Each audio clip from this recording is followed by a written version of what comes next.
Hey there. Today I want to talk a little bit about this whole theme here has been really about my jewelry that I saw in Morocco inspired.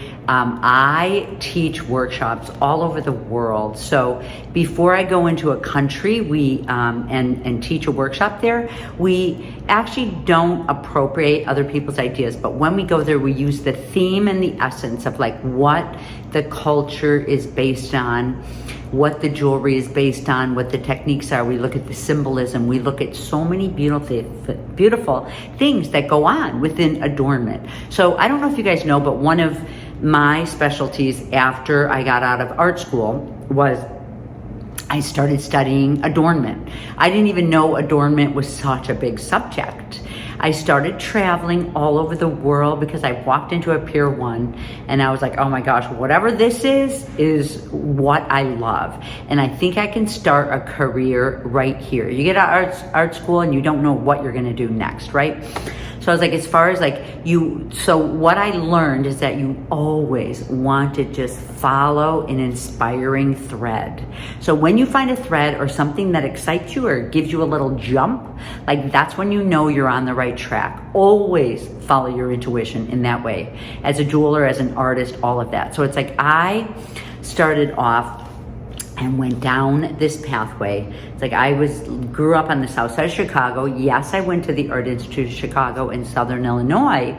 And so I was really inspired and got to see such beautiful things and inspired in art. But this was back before the internet was really very big at all, you know? So this was in the late 80s, early 90s, and I knew that I needed either New York or California. So I made a decision to move to California because I knew New York or California during those days. You made those decisions because that's where the ports were. That's where people came in and you were able to really be influenced by other cultures. So I moved out to California and I saw a beautiful, beautiful brand new world out there that I loved. It's like I saw so many people that were working their careers and working on their own and really working in the art field or the craft field or jewelry or adornment or just art and working and selling their work. And I was like, oh my God, that's incredible. I'd like to do something like that. You know, like that's definitely what I want to do. So, you know, I was able to get in. I started really going to these Native American beautiful jewelry that you get a lot of in Arizona, California, where a lot of this beautiful craft and skill originated from of Native American Indians with turquoise that is up in Arizona. There's a lot of turquoise mines there. And there's actually a really good book, here it is right here, that talks about, there was a supply company called Indian Jeweler Supply, who I used to buy from way before Rio Grande, way before these other places. And they actually had this book, Indian Jewelry Making. And I've showed it here before, but it's so interesting to me because it really started me on the idea of you don't need all the tools that we think that we need, you know?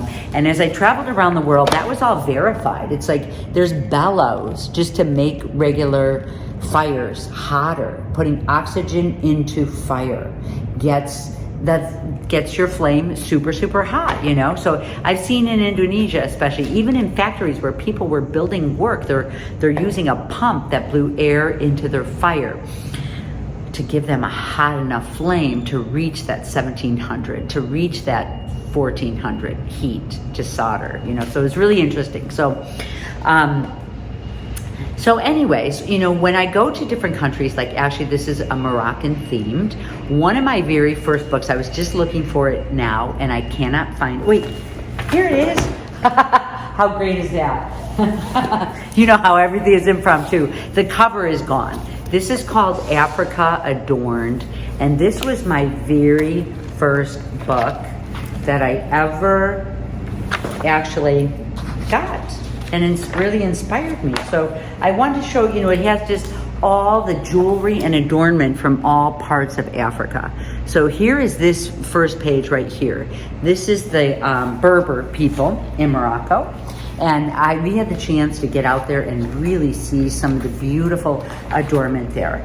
And all, you know, in museums we went into, of course, the people maybe more look like this. I certainly saw people dressed up with this type of symbolism, but you know, any time it changes quickly. So, loved it out there. So really, it's like I saw, this was my book that I got recently, and actually had to drag this really heavy, beautiful, beautiful book out to Morocco to a friend of mine who lives out there, who was giving us the tour. So these pieces were originally done, when I got out there, I actually found out through museums and research, which I had never known before, this style of silversmithing originates from the Jewish people. Is that crazy? I have a piece here, and I used to have a huge collection of all kinds of pieces like this. This one actually needs a repair. So I don't know if you guys know, but when I started, after I got back from California, after quite a few years of traveling and studying different cultures and really realizing the significance of fabrics and shapes. You know, every culture before the internet, we couldn't be influenced by all this. So, you know, I would see, like, for instance, in Japan, before the internet, the fish is a symbol of prosperity. And it all makes sense because this is a very small, there's water all around it. So there's so many fishermen there. And what would be prosperity when you catch fish? There was a lot of fish that's eaten, seaweed, fish, all of these type of proteins. So the fish was a symbol, of course, of prosperity. You know, so symbolism would be made, and shapes for fish would be made and used, you know, in Japan.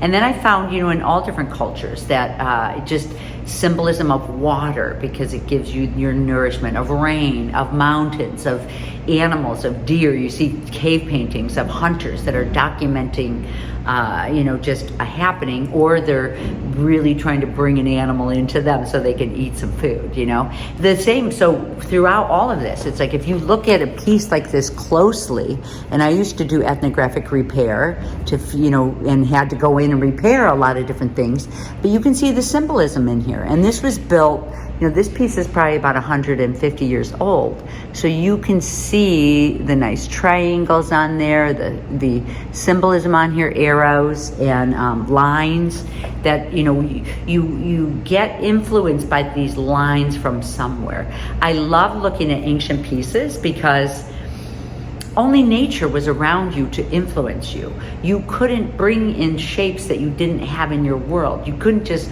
open up the internet and pop in and look up any type of shape from anywhere in the world that you wanted to. So, you know, I love looking at ancient pieces in museums because they really document a culture and what they are at the core. And we still are.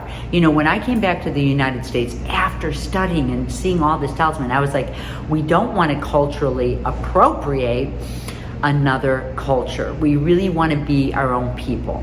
So when I came back to the United States, of course, I started studying Native American Indian designs and wanting to use the talisman in that way. But I was like, I'm an American and I'm European based, Poland, Croatia, and Ireland. But Croatia has this beautiful raw of like mixing potions and talisman. And so I went on a deep dive into studying my own culture in Croatia and, you know, just the different times of days to build talisman. My work is completely talisman based and based on symbolism, you know. So my original pieces that I built were built, I took a walk on a beach where I lived. Was I at Lake Michigan then in Chicago, and I just gathered all these different pieces that were parts of my life. And my original talisman were just pieces and parts of my life. I grew up with 45 records, so I cut them apart, put a bezel around them, and put them in my work, you know, as self-expression. So, you know, I really like to teach, and that was just really, you know, for me, it's like when I was building pieces like that, I was like, only crazy people are gonna wear this. I'm not worried about who's gonna wear it, you know. But it's interesting because when you build from your heart, what I say over and over again, when you build from your heart, you will always have people that look for your work and purchase your work. So I ended up doing a lot of museum exhibits. I ended up matching museum exhibits and matching collectors and having pieces put on the wall and galleries and museums. And so they were really these interactive pieces. I was just talking today about a poker game that I made that was one of my very favorites because I grew up playing poker with my dad. So I did this whole piece that is 52 playing cards, and it has cigarette butts, it has crazy wire. It's like, it was meant to feel like you were sitting at a poker game. And we learned our math from cards, poker, from our dad. We'd sit on Friday nights and we would play poker games and board games and things like that. That was really fun, and really it got me into, so when I do game pieces, that's part of my life. It's part of what I've done. So it's me bringing in my life and my own work into my work, and not being afraid to look at it and see it, not being afraid to think, oh my God, who's gonna buy a dice? Who's gonna buy a dice? Who's gonna buy a poker game? If you can let yourself go beyond that state and just really let yourself be inspired and really let yourself be vulnerable, when you feel a vulnerability, that's the only way that you're gonna really get at your real work. So anyway, there's that. So these pieces here, these were from Northern Africa, Morocco. And it's so interesting because there's a lot of symbolism put on there. I love, love, love this shape on me. A lot of pieces back in time. There was a whole bunch of us. We just studied jewelry. The way I started, there was a whole group of us. We were called the Bead Society, and I was part of the Greater Chicago Bead Society. We studied beads, how they were made, what they were worn for, what they did. It was one of my original other books. It was called The Bead. I'll show it at a different time. Anyway, we studied the silver content in these pieces here, where you could measure them out and find them out, and you could date what time period they were built in. So that was really interesting. That was like what we did. Looked at things, studied things, collect things. I traveled, bought things, sold them to Chicago galleries. Wasn't until years and years later that I was like, oh my gosh, how about I make something as a silversmith? How about I make a piece of jewelry myself, So it's so interesting. I can always tell when people are travelers and came at their work in that way, because it has a different feel to it. It has a historical feel to it. So for me, when I found I was loving these different pieces, I actually did ethnographic repair. So right here, this is, the type of repair work that I have to do. There's a rivet missing. So I had to learn how to do a rivet. I had to look at the other one, sometimes even pull it apart, take a look at it, see how it's done, see how long it is, figure it out. And I started doing, learning cold joints. And that was what my whole book, Making Connections, is all about. Oh, there's the book. I'll bring out the whole book slowly but surely. So here's, Making Connections. It's from me doing all these studies in other countries on how jewelry was built, and also from doing ethnographic repair for 2 years, how to not damage a fragile piece. There was a lot of cold joints done. There was not so much soldering done in there, ancient times ago. A lot of coins were, I saw when I traveled in India, in Northern Africa, in India, in, the people, because they were nomadic people. Like, I love being nomadic. I work all over the world, but they were nomadic, and they would actually take coins from Europeans, trades or purchases, and they would just melt them down and create jewelry out of them, because they're on the road. You want to wear your wealth. You want to feel it. You're expressing yourself through your work. I love when I'm in Morocco, because I could wear my biggest pieces there. It's just, that's acceptable. People are used to it. So this is actually originally these shapes, and your shapes is important to you. I love this shape. This is a hollow form. And what I found with a piece like this, there's leather on the back of it. We would sometimes, in repairing it, I have to take the leather off to get at the piece, what's on the inside. Many times, if I've had to go in and repair a piece like this, actually it's not soldered together. You can see that there's height in here. There's no soldering in here.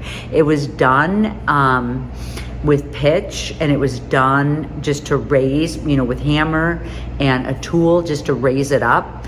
And the interesting thing about it, when I would go the first time I went into a piece like this to fix a solder on it, there was fluids that came out all over the place. And I was like, okay, this is crazy. It smelled beautiful, smelled like a tree. So we knew it was pitch. We knew pitch was used back then to do these raised in different sizes, but we didn't know that they left the pitch in here.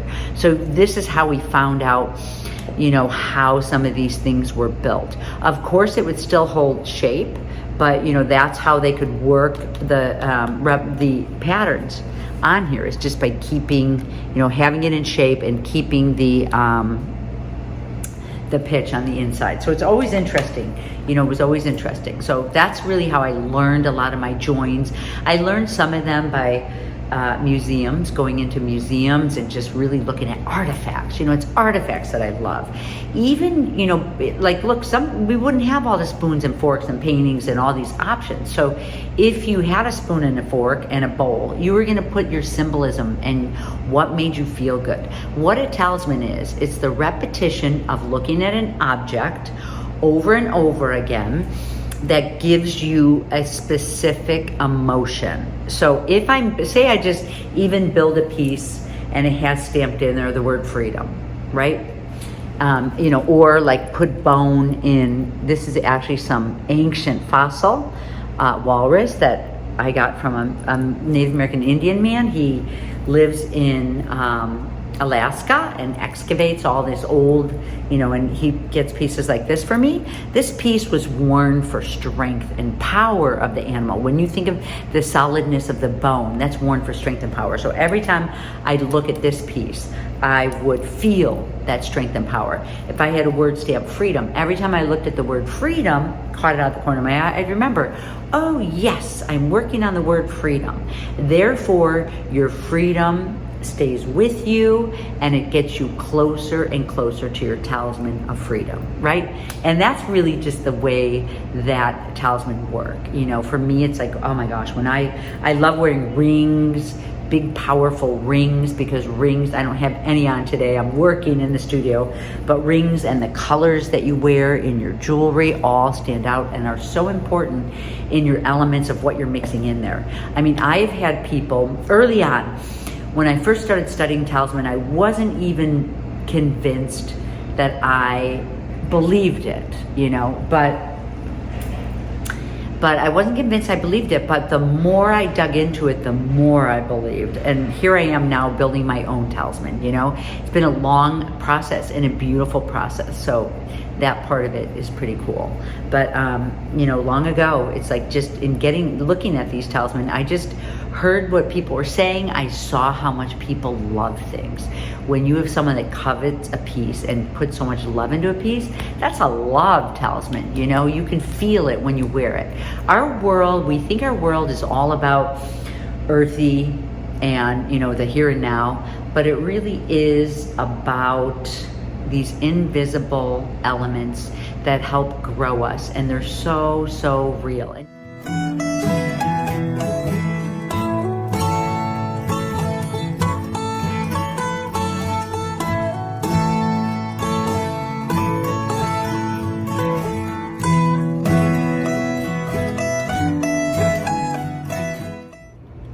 Okay, I want to show you guys how to do some granulation. So I'm going to keep the lights down, nice and quiet, so you can see exactly what I'm doing. What is granulation? This I see in a lot of work in India, these two pieces here. It's just literally making these little balls. I see a lot of work like this in Morocco. See these on the side? These are flattened granulation, but when I make my bezels, I will add granulation to the sides, all over. You can see granulation. I have some on the tips here. It's like I put granulation all over. Here's some that are stamped with granulation, so that works out well too. So anyway, I'm going to show you that technique today. And there's a couple things that are really important that I found working through the years. First of all, it's important to use a charcoal block. Why? I used to be like, whatever, you know? But I have a couple charcoal blocks here. Charcoal, the problem with charcoal is that you can get it, it falls up, some of it is soft and it falls apart quickly. So if your surface looks like this, you're gonna wanna rub it out on the floor, on cement, on the street, somewhere to get a nice flat surface again. Because if you don't have a flat surface, it interferes with what the underside of those balls, the granulation looks like. You know, you don't want it so bumpy, you want it to be able to sit flat like that. So this actually is some nice flat pieces that I have here. This one's even flatter. So we'll go ahead and use this one. And because what happens with when you use the solderite boards, what happens to my work, oops, I don't have anything on there, is a lot of this white, if it's soft, it'll pick right up onto your granulation, and then you've got problems, you know, with it picking up, because it's just harder to get off the backside. That makes sense. So you want to use a fine silver, and you could literally you know, measure this out, weigh this out. I like having a lot of different sizes of granulation, so that doesn't bother me at all. A lot of different sizes that I could use in my work. And what I'm going to do is I'm just going to, these will be small ones, and I want to keep them a little farther apart. This is fine silver, so you have to do fine silver. Fine silver does not create fire scale. Sterling silver, you're gonna get these little pocks all over your work. That's not gonna be beautiful at all. So let's get these all separated out so they don't roll into each other. Okay. Okay, there we go. Oops, these two have to be a little separated out. Okay, I'm just gonna give it a little spritz. Usually fine silver, you don't have to spritz, but I might as well. Now I am gonna use my old benzomatic torch. So if you're using nomadic silversmithing station, feel free. Hang on, I'm gonna bump this out a little bit just for a second. Move this out. There we go. All right, so if you're using, this is a nice hot torch and does the job super quick. Nice and loud.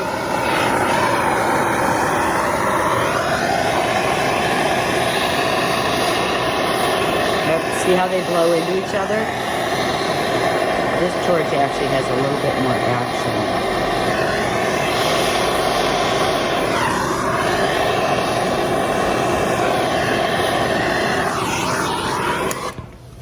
I'm going to use my other torch.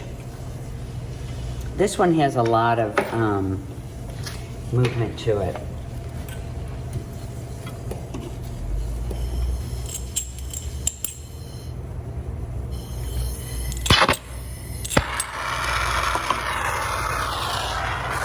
Okay, see, this one doesn't have as much action. Let's see. All right, this is my acetylene tank. It does blow a little bit, so you have to be careful.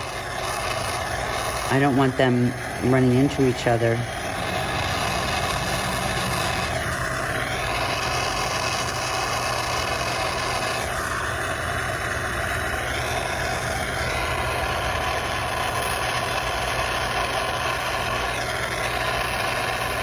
All right, this is a disaster. Okay, so here's my charcoal block. I'm gonna put down a little bit of sterling silver on here. Or I'm sorry, not sterling. I just got done saying fine silver. Let's get this piece up. You could do as many at a time as you like.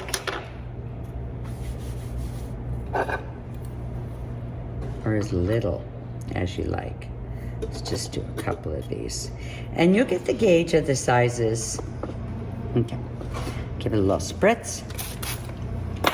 Now when the surface is flat, you have to be careful to not, I don't want a lot of blowing action going on.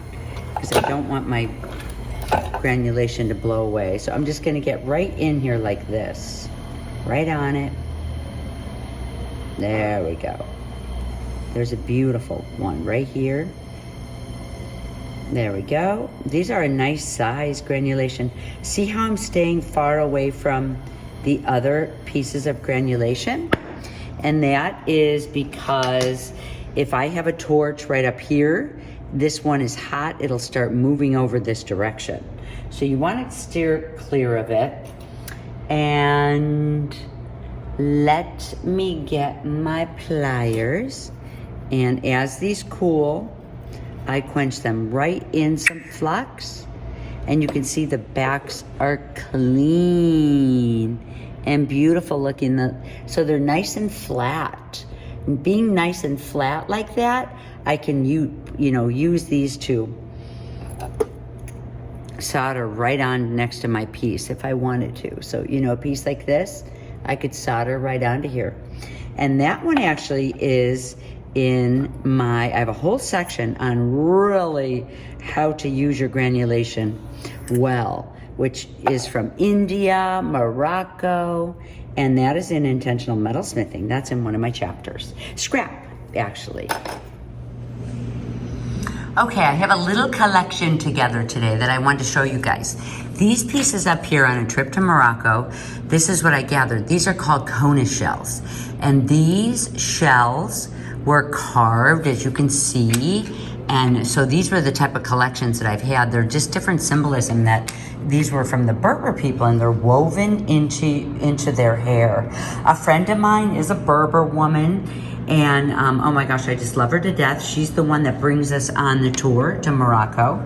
And actually I have a tour coming up October 2025. In case you're interested, I thought I'd throw that in there, but I'm really talking about Morocco today. This is a fossil that is at the bottom of the Sahara Desert, is actually the ocean bottom. We were able to collect some gorgeous, gorgeous pieces like that. So in this type of symbolism here, it really got me to thinking, like, how can you carve into shell? And how can I make this shell my own with my own symbolism, and my own objects? So these are all my objects that I want to talk about today. Some of them, here's some pieces that I did that I'll show you guys a close-up. Sticks, shells, when I collect shells. So here is a piece that I actually just finished and made into a ring. And this is my own symbolism in here. So I was like, can you carve into shell? Oh my gosh, you guys, this is my power symbolism right here.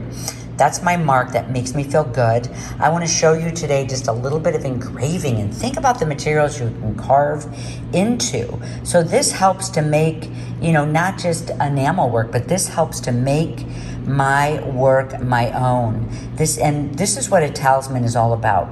This has my power talisman in here. It has a beautiful shell of my visit that I was on when I was in Morocco, when I'm in Florida, when I'm in Costa Rica, when I'm in Puerto Rico, any place I go.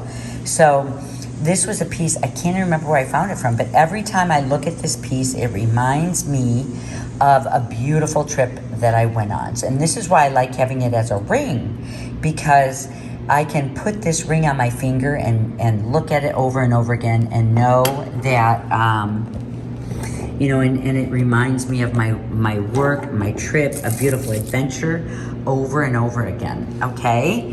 Here's another piece that I did. Oh my gosh, this is actually a piece of coral. And I just loved how tiny it was. And I was like, how can I make this piece into a beautiful piece for me? So I put a gem with it, which is all about grounding.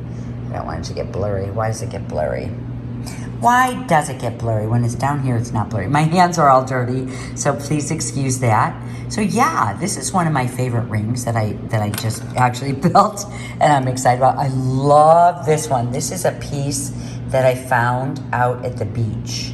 And this one actually has a beautiful little depression in here. And what better to set up a bezel that hosts it like this? This is just really fun. I want to keep it simple and just wear it. You never expect to have a concave deep inside there. So those are my finds from the beach. And guess what, you guys? You can carve into shell, and you can carve into sticks or other pieces that I love using in my work. So going back into here, look at this piece right here. You guys see sticks in my work, but this one actually is, when you're working with sticks in your work, you just think of it like wood. You don't treat it any other way, but just like wood. So this has an engraving in it here. You can engrave, you can drill, I can rivet into my stick, I can wrap fiber on here, I can put some metal on here, metal wrap, I can drill through it, carve into it, rub color into it. There's so many things that you can do with wood and with shell. This is actually a paint that's rubbed into the shell, so that's kind of cool. So yeah, so I want to show you guys just a little bit of engraving today. This is what is done all over the world, right? And here's some of my shells that I started with and collected, big and small. You know, so this is what I want to work with today, and I'll show you guys how to carve. First of all, when a piece comes in like this, oh my gosh, look at this one. This is all packed up with different marks and dryness and bleach and salt water. This one I could rub all kinds of color into and it would just be beautiful. Oh my gosh. So yeah, so I'll show you a little bit of engraving, and I wanted to show you a little bit of my jewelry that I did, my beach jewelry. You can always make it your own. It doesn't have to be flim flam. Okay. So I want to show you guys how I'm engraving. Look at these beautiful little symbolism here and rubbing a little bit of paint into there. This is what I did on this piece here, is putting, so how do you use objects like that? I talk about, you know, how inspiring it is for me, personal sacred objects. So these I collected. Some of them are so beautiful and they have beautiful little marks in them already. And, you know, this is like the Berber people use these type of pieces.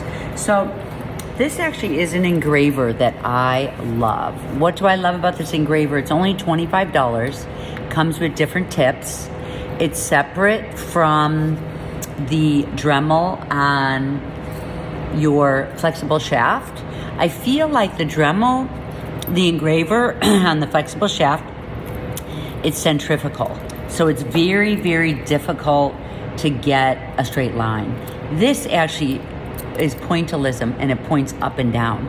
So I have a much easier time getting my exact symbolism and patterns in here. So like this piece here, you can see this is actually my symbolism that is on my personal business cards. It's an arrow, like an expansion of an arrow. For power, for expansion. Oh, there it is. There's my arrow. So how can I get this type of precision in shells? And I bet you never thought that shells and rocks and stone could be even drilled or engraved into. So this one you can get at Home Depot. It's actually a hobbyist tool. And when it starts getting dull for you, you can just replace the tip. And this is, you know, I usually put it on a really high speed, but you can decide. There's 1, 2, 3, 4, 5, pretty general. I'm gonna start off at 3, and it has an on-off. It's gonna be really loud. Oops, one is turned on. This is loud. You can see the pointillism. So when I get started, you guys are gonna hear a loud noise, but I'm just gonna show you briefly how I treat this. You know, so this is actually the tool you wanna get, and how just do I treat this very simply, and then you guys think about what you would like to create with your own pieces. So actually, let me put this down here. You want to have something to cradle this into. I've got this a little bit off center. Sometimes I'm like, oh my gosh, how do I let you see this exactly with it over my head? I want something to cradle this into so it can have bounce. Shells are fragile, so you don't want these to break. So because they're fragile, I am gonna cushion it into here, and this is cutting into it. So again, you know, you wanna really look at the thickness of the piece that you have and what you're doing with it. You don't need it to be in here that thick. So I'm gonna very gently push this in, and I'm gonna decide, I'm just gonna do something simple, you guys, but you guys can, you know, pencil, you can put a pencil on here, a marker, and you can draw out your image to start with. I'm just going to do something freeform. But to get something exact like that, you can draw it out freeform to start with. Okay. I'm just going to do a circle.